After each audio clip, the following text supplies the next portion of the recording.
As the book cover suggests, The Road by Cormac McCarthy is a very dark novel. It is set in a sort of dystopia in a scorched and desolate landscape, a couple of years after a gigantic fire devastated the country and killed most of its inhabitants. A father and his very young son, approximately 6 years old, the only survivors of their family, are hitting the road precisely and are generally heading west and south, presumably to Western California, coming from what one imagines was the Midwest or the East Coast, for example. The Road is the title of this book, and this is not coincidental. Indeed, in this ravaged, gloomy landscape full of debris and ashes all over, the only way to make some headway carrying a rusty supermarket cart with all their meager belongings without getting completely lost is precisely the road. The road makes it possible to advance, if agonizingly slowly, southwest bound. At the same time, the road exposes the duo to other survivors who might rob and kill them. Humanity has come undone, civilization has fallen apart, and the few human survivors have actually become murderers, feral subhumans. This is why the father always carries a pistol, loaded with 2 cartridges. After a hostile man attempts to grab his child, the father has no other choice but to kill the aggressor. And then the pistol is left with only 1 cartridge. This does not seem much, but in this hellish, post-apocalyptic world where everything is in short and dwindling supply, including guns and ammunition, a pistol loaded with 1 cartridge is nothing to scoff about. It gives plenty of protection. I am generally not a fan of science fiction or apocalyptic books or movies, but in this book, I enjoyed the realistic depiction of what life in an obliterated planet could look like. I also liked the fact that many things are left to our imagination. We are not explained in detail what was the exact nature or cause of the devastating fire, if it was some sort of ecological disaster, giant meteorite, or a nuclear war, among many other possibilities. We are left to guess, but it does not really matter, because what counts is the dire situation the father and son are facing, which is trying to survive in a burnt, leveled country where few survivors ransack abandoned houses and stores to get the last cans of food.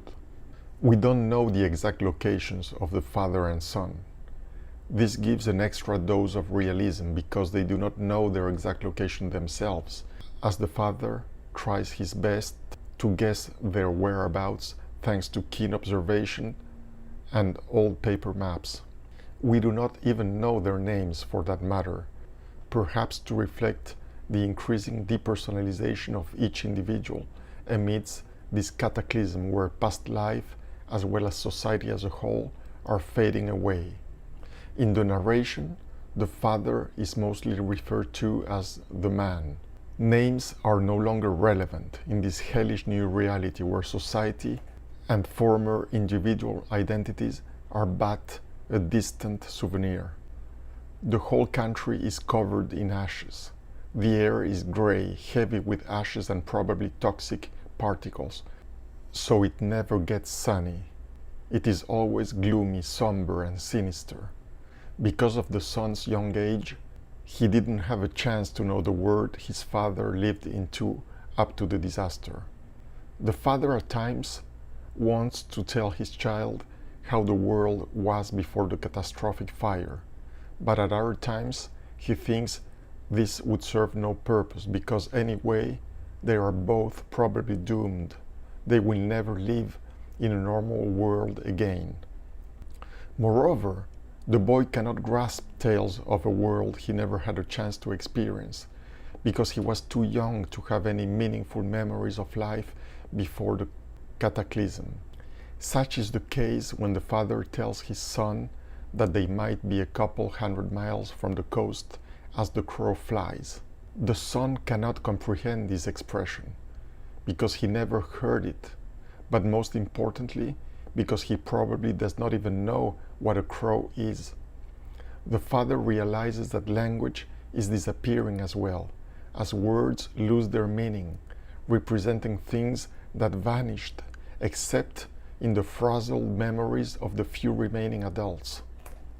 Their dialogues are extremely concise, basic, and minimalist, with a lot of okay, I know, I don't know, we are the good guys, etc., perhaps as a way for the author to reflect their dwindling energy, the fact that they don't have the physical or mental strength for lengthy discussions. And these father-son mini dialogues can at times become a little stilted, mechanical, boring, annoying in their repetitiveness. Most of the times, the father attempts to reassure the kid that they will be okay, that they're going to find food, that they're not going to get killed by the bad guys, small groups of survivors who plunder what's left of the country and resort at times to cannibalism. When in one occasion they spot by the side of the road the charred remains of another child who has been presumably cooked and eaten, the son asks his father if he can take the charred child's remains with him. This struck me as a bit unrealistic. The father seems to find in his child the strength to push forward, to plod along. They talk about the fact that they give each other the necessary strength to survive one day at a time in this brutal and forgiving environment where food reserves are dwindling fast, hunting is but impossible, as there are basically no animals left, and the few remaining humans seem to be wandering hopelessly and turning against each other. If men turn against each other, grouping themselves in ruthless gangs and militias, it is mostly, we presume, out of necessity, in order to survive in this deadly combat. One morning, the son asks his father what was the most difficult day in his life, and the father thinks a little bit about it and then comes up with a sincere, if frightening answer. It was this morning, he said. It was so excruciatingly difficult to get up, and that was my toughest day in my life. But then, realizing that this sounds too pessimistic and dire, he says something to the effect of, "Never mind, I didn't mean it. Forget about it." And this little mini conversation is tragic, but one could also read and find a little bit of dark humor in it. But no matter how nightmarish this new collapsed world might be, kindness can still be found here and there in a minority of people. An old man they meet on the road cannot believe that the father and son do not want to rob him. It's inconceivable for him that they're not out to harm him.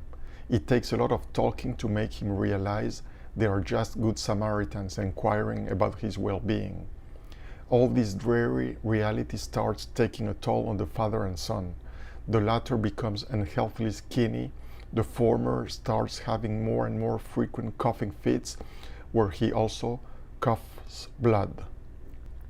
The lack of food, of safety, the toxic fumes and ashes are rapidly tearing this duo to shreds. In this new world fraught with doom, normal life has been wiped out, and the earth itself is but a shadow of its former self. It is no longer the cherished home we know, our planet. It is instead on a sure path to become just another inhospitable and uninhabitable planet, just another dead, sterile, mechanical orbiting globe where all life has been snuffed out. I will not spoil the ending of the story.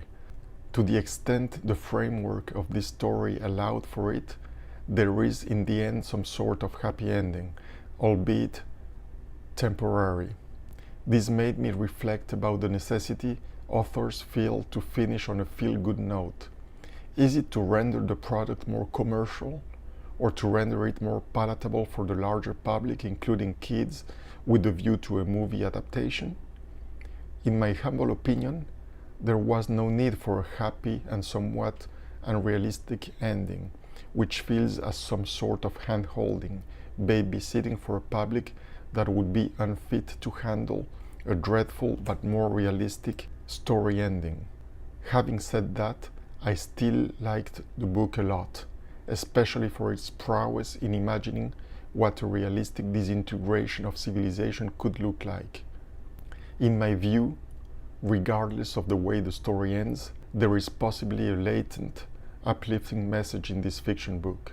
It is the fact that this cataclysmic scenario, this tragedy, all this horror and despair, should make us value all the more the concrete, basic things many of us enjoy in our daily lives, such as eating when we're hungry or drinking when we're thirsty, for instance.